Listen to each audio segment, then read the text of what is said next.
나그네교회 교우 여러분, 그리고 그리스도 안의 형제 자매된 모든 분들에게 우리 주 예수 그리스도의 은혜와 평강이 충만하기를 기원합니다. 오늘은 순서에 따라서 사무엘상 11장을 읽어갑니다. 사무엘상 11장은 왕으로 사무엘에 의하여 선포된 사울이 왕의 즉위식을 하게 되는 과정을 보여주고요.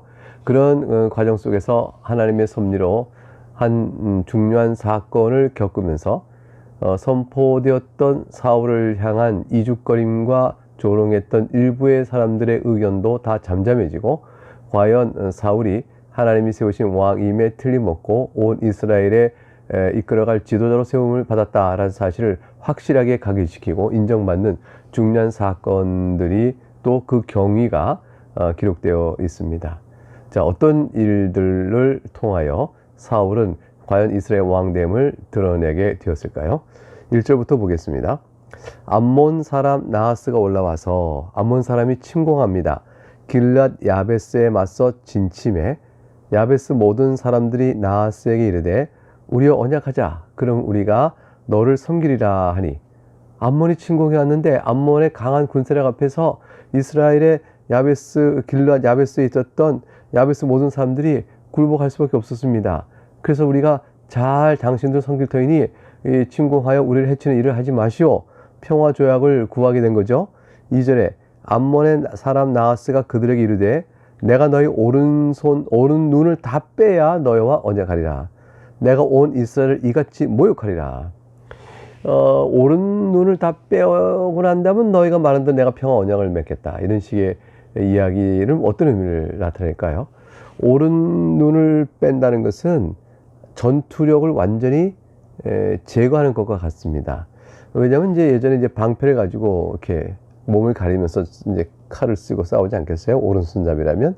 그러니까 대체로 오른손잡이라면 그렇게 하게 될 때 방패는 자기 몸을 가리느라고 왼쪽 눈 시야를 좀 가리게 됩니다. 이렇게 방패를 안 쓰고 이렇게 해서 오른쪽 눈만 적을 보고 이렇게 하면서 필요에 따라 심장부인 왼쪽 심장을 지키고 보호해야 되니까, 결국 오른쪽 눈을 뺀다는 것에 갖고 있는 의미는 모든 전투력을 다 내려놓고 무릎을 꿇는다는 뜻이 되어집니다. 종이 되는 것이죠. 그러니까 이러한 굴복을 요구한다는 것은 완전히 제압해버려서 자기네 식민지 속국처럼 만들겠다는 뜻이 되어집니다. 군사력을 제거해버리고 전투 의지력을 약화시키는 것. 3절에 야베스의 장로들이 그에게 이르되 우리에게 이래 동안 말미를 주어 우리가 이스라엘 온 지역에 전령들을 보내게 하라. 만일 우리를 구원할 자가 없으면 네게 나가리라 하니라. 이거를 암몬 족속들이 듣습니다. 어떻게 들을까요? 암몬의 자만심이죠. 온 이스라엘을 너희가 전령을 다 보내봐야 야베스 너희들만 떼어서 우리에게 주고 나머지는 공격하지 말라, 이런 식으로 나올 가능성이 높다. 이스라엘 가운데서 우리를 대적할 자 누가 있겠냐. 암몬의 우월한 군사력의 바탕에서 암몬은 일종의 말미를 주는 것 같습니다. 해보라. 4절에 이에 전령들이 사울이 사는 기브야에 이르러 이 말을 백성에 전하매 모든 백성 손을 높여 울더니, 다 분한 겁니다. 이럴 수가 있는가 하고 우는데, 마침 그때 사울이 밭에서 소를 몰고 오다가 백성이 무슨 일로 우느냐 하고 물어보게 되어집니다. 그들이 야베스의 말을 전하니라. 왜 사울이 왕으로 선포된임에도 불구하고 밭에서 소를 몰고 오는 농사를 짓고 있을까요? 그것은 아직 왕의 역할이 뭐냐, 왕으로 선포되어서, 첫째는 공식적으로 왕의 즉위식을 아직 않았죠. 두 번째는 도대체 왕으로 세움을 받죠. 왕의 역할은, 왕은 무엇을 하는 것인가 라는 것에 대한 이해가 마지막 사사시대와 왕권으로 넘어가는 과정 속에서 아직 좀 모호한 부분이 있었던 것이죠. 그러니까 사울은 아직 즉위식을 갖지 않은 왕으로서 선포되었으나 사사시대의 지도자의 역할 정도를 아직 하면서 왕으로서의 역할이 무엇인지를 자기 자신도 익히고 또 그 기회를 인정받아 행할 수 있다를 기다려야 되는 것이죠. 그래서 지금 이게 농사 짓고 오는 형태가 되어져 있습니다. 자, 그런데 지금 이 말을 들었어요. 왜 백성이 우느냐? 라고 물었더니 야베스 사람 말을 전했거든요. 이 말을 들었을 때 사울이 어떤 반응을 보이느냐, 이것이 굉장히 중요한 문제가 되어지죠. 사울이 여기서 이 말을 듣고 무서워서 피하고 겁을 내고 또 백성들 울듯이 같이 울고 뭐 이렇게 됐다면 왕으로서는 전혀 자격이 없게 되어지는 것이에요. 근데 이때야말로 사실은 왕으로서의 자신의 리더십을 나타내 보일 수 있는 아주 중요한 계기를 만난 겁니다. 그자 사울은 어떻게 반응을 보일까요? 6절, 사울이 이 말을 들을 때 하나님의 영에게 크게 감동되며 그의 노가 크게 일어나. 사울은 두려워하지 않았습니다. 암몬이 그렇게 침략하고 그런 형편없을 말했단 말인가 라는 것으로 인해서 노가 치밀고 전투 의지가 강해졌습니다. 이게 굉장한 일이죠. 두려워 떨지 않고 자기가 왕으로 이스라엘을 모으고 전투현이 나갔을 때 암몬이 나왔으가 네가 왕이냐, 하하하, 이스라엘 왕이 있단 말이냐, 하하하 하고 조롱을 하면서 자신의 목을 먼저 칠 것을, 또 이 백성들을 이끌고 나갈 리더십에 대한 불안감과 소심함 등등으로 두려워할 수도 있는데, 사울은 굉장히 용기 있는 반응을 보입니다. 노가 충전하여 전투력을 굉장히 강하게 나타내 보이죠. 이것은 사실 여지껏 알았던 사울과 좀 다르죠. 사울이 왕으로 선포될 때 백성들이 과연 자기를 왕으로 받아줄 것인가 싶어 소심하여 숨어 있었던 사울. 그 사울이 지금은 아주 담대하게 전투의 의지를 강하게 내보입니다. 왜 그랬을까요? 여기는 하나님의 섭리가 있는데, 이 일을 계기로 하여 사울이 과연 하나님이 선택한 왕임을 드러내시는 중요한 계기로 삼으시는 거죠. 그걸 위해서 하나님께서 사울 심령을 확 잡으시는 거예요. 그래서 6절에 보니까 하나님의 영에게 크게 감동되었다. 하나님께서 사울의 마음을 붙들어서 사울로 하여금 전투 의지를 갖게 하셔서 백성들 리더로서의 당연한 모습, 아주 강한 모습을 드러내게 하신 것입니다. 하나님께서 사울을 왕으로 지정하여 세웠을 뿐 아니라 사울이 왕이 되어가는 과정 속에서도 하나님 계기를 만드시고 또 필요한 힘과 능력도 주고 계시다, 이렇게 볼 수가 있겠죠. 강한 하나님의 섭리 역사가 드러나고 있다 볼 수가 있습니다. 7절, 한 결의의 소를 잡아 각을 뜨고, 사울이 그렇게 합니다. 전령들의 손으로 그것을 이스라엘 모든 적에 두루 보내어 이르되 누구든지 나와서 사울과 사무엘을 따르지 아니하면 그의 소들도 이와 같이 하리라 하였더니 여호와의 두려움이 백성에 임함에 그들이 한 사람같이 나온지라 단합이 되어졌습니다. 한 결의의 소라. 결이란 것은 이제 멍에를 같이 매는 두 마리 소를 이제 의미하는 것이죠. 한 결이 두쪽 멍에를 같이 매면 두 마리의 소를 잡아다가 각을 떴다 했으니까 토막 낸 겁니다. 각이란 것은 짐승의 몸의 일부, 잘라진 일부를 각이라 하니까 각을 뜬다, 이게 다 토막 내버리겠다. 토막 다 내서 그거를 각 지파에게 쫙 저녁에 다 보내버렸습니다. 그리고 이렇게 말했죠. 누구든지 나와 같이 나의 말을 따르지 아니하면 사울과 사무엘을 따르지 아니하면 그의 소도 이와 같이 하리라 하였어요. 왜 그 말을 전할 때 굳이 한 결의의 소를 그렇게 토막을 내서 보내면서 그 말을 했을까요?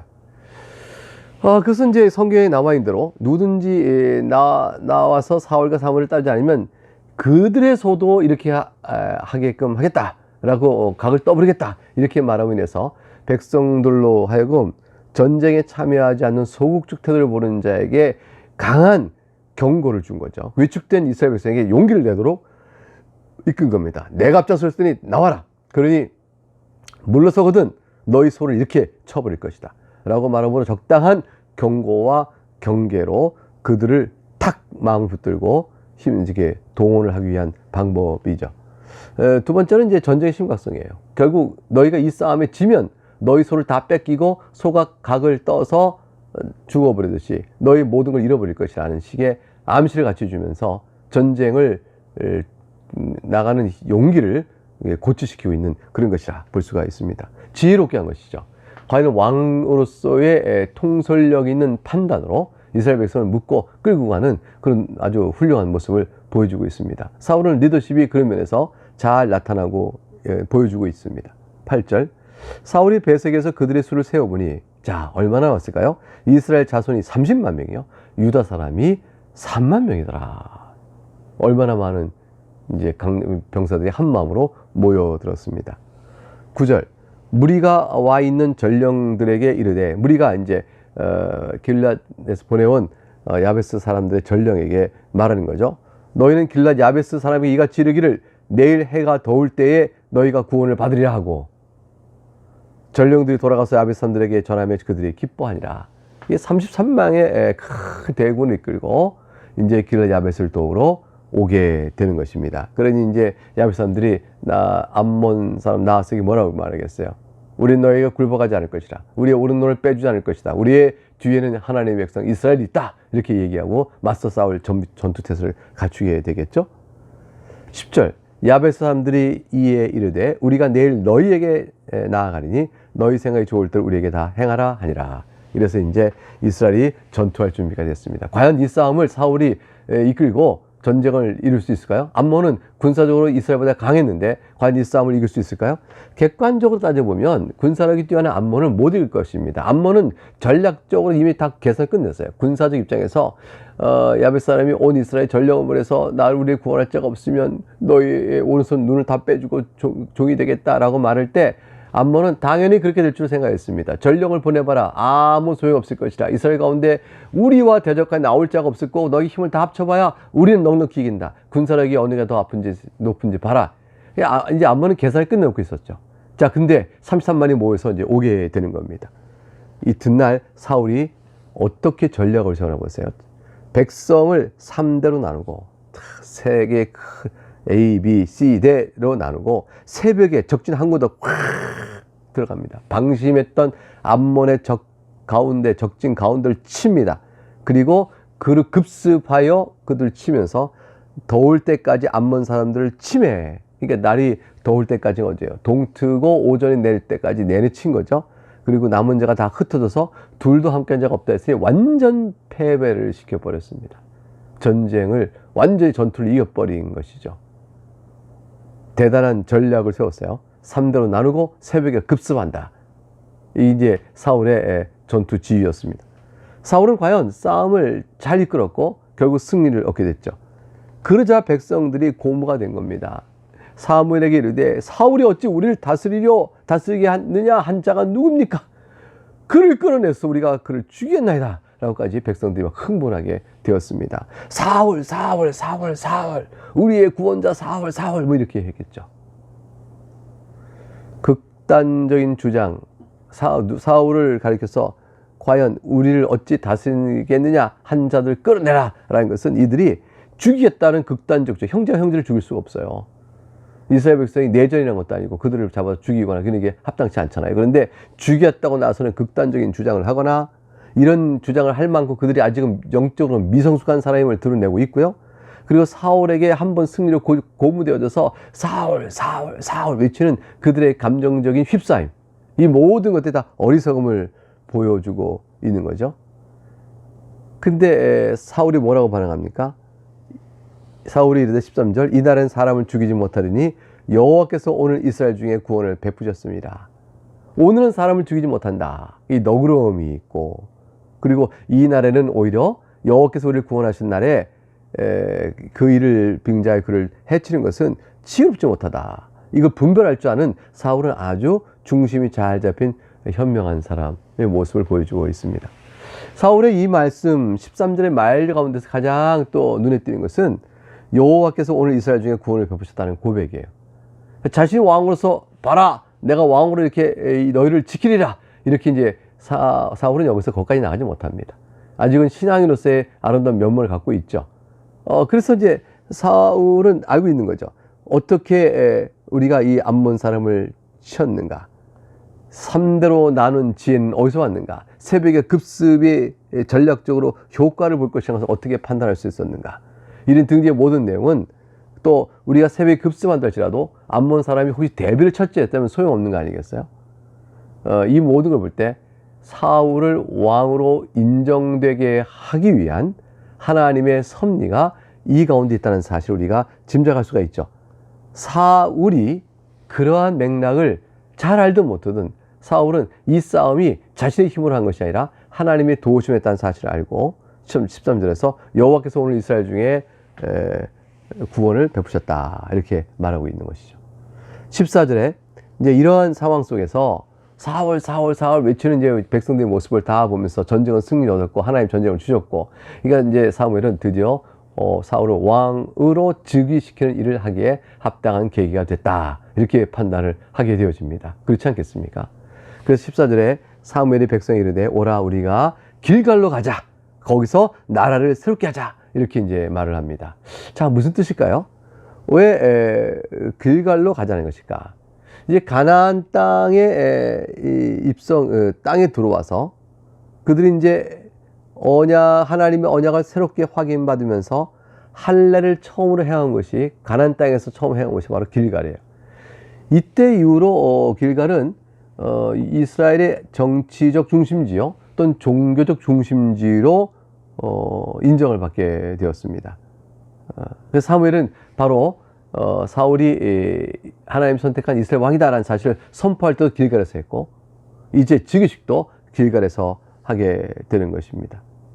사울이 왕의 역할을 이방인처럼 자기를 과시한 데 쓰지 않고 여호와 하나님께 더 영광을 돌렸다는 일은 아주 잘한 일이죠. 그런 모습을 본 사무엘은 마음이 흐뭇할 수 있었습니다. 비록 왕을 세워달라는 백성들의 요구는 사무엘이 볼 때 하나님을 버린 것이다 싶어서 분을 날 만한 일이지만, 또 이렇게 뒤집어 보니 왕을 세운다 할지라도 그 왕이 하나님 말씀에 순종하여 하나님의 도우심으로 외적으로부터 이스라엘 보호하고 잘 하나님 나라의 말씀에 다스림이 있도록 하게 된다면 그건 좋은 일이거든요. 그래서 사울의 지금 하는 태도와 모양을 보고 사무엘은 마음에 기쁨이 있었을 것이라 생각합니다. 이제 즉위를 합니다. 나라를 새롭게 하자라는 말은 뭘까요? 왕이 없었던 사사 시대는 부족 연합체로서 제각기 소견도로 행했던 일이었는데, 이제 왕을 구한 너희의 속마음은 주께로부터 멀지만, 그러나 오히려 이 왕을 세우시는 하나님의 뜻에 의하여 너희의 욕망대로 왕을 세웠으나, 근데 너희가 깨달아 할 것은 왕 뒤에서 일하시는 하나님. 따라서 왕을 통하여 세운 이스라엘이 가리키고 있는 하나님 나라의 그 영광, 그리고 그 하나님 나라를 다스리는 참된 왕이신 예수 그리스도 또는 하나님, 이걸 보는 데까지 나갈 수 있는 중요한 역할이 여기서 이제 주어져야 하는 것이죠. 그러니까 그런 면에서 이제 사무엘이 사울을 왕으로 세울 때는 기대치가 있다고 볼 수 있겠어요. 장차 그럴 만할 수 있겠다. 사울의 모습을 보니 이럴 수도 있겠습니다. 그러나 이제 물론 이 사울이 계속 그렇게 되지 못하고, 우리 당장 이제 뒷장 넘어가게 되면 사울의 이제 불신앙의 태도를 보고 우리가 참 안타까운 마음을 갖게 된 상황이 생기게 되어집니다. 15절 마지막 절, 모든 백성이 길갈로 가서 거기서 여호와 앞에서 사울을 왕으로 삼고 길갈에서 여호와 앞에 화목제를 드리고 사울과 이스라엘 모든 사람이 거기서 크게 기뻐하니라. 사울 했을까요? 사무엘 마음이 어땠을까요?